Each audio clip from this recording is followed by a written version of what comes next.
homemade Oreos a bunch of different ways. You're not gonna wanna miss them.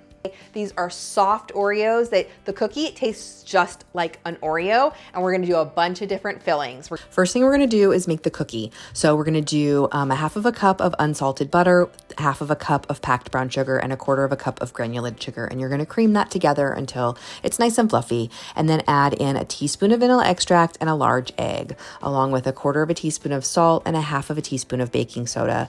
And you're going to use a third of a cup of Hershey's Special Dark unsweetened cocoa powder or Dutch process, and then mix in 1 1/4 cups of all-purpose flour. This dough does not need to be chilled. You're going to scoop it in 1 or 2 tablespoon size balls onto your cookie sheet. They do spread, so make sure and spread them out. I like 1 tablespoon best.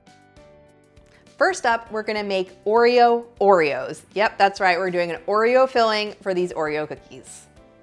The filling for these is kind of like a buttercream with butter and powdered sugar and some marshmallow cream. Mix that together, and then we're adding in some crushed Oreos because this is an Oreo flavored Oreo. Once you have that, you're going to just scoop the filling onto half the cookies, sandwich them, and you have the perfect cookies. Next, some of my favorites, peanut butter Oreo cookies with a peanut butter frosting inside.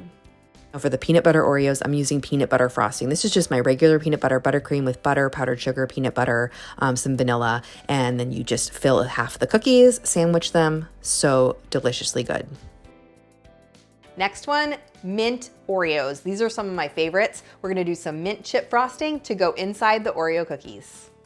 The mint chip ones are my regular buttercream, but I'm also adding in peppermint extract. That's really important. Use peppermint, it tastes better, along with some green food coloring and mini chocolate chips to make kind of like a mint chip frosting. So this is all just like a basic buttercream recipe, which is really, really easy. And then you're gonna fill your cookies.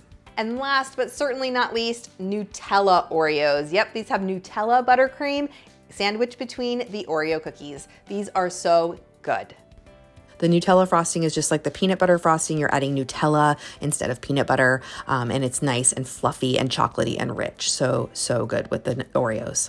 Wasn't that easy? These cookies are so good with any kind of filling. Leave me a comment, let me know which ones you're gonna make first and which ones I should make next, and keep watching for even more cookie recipes.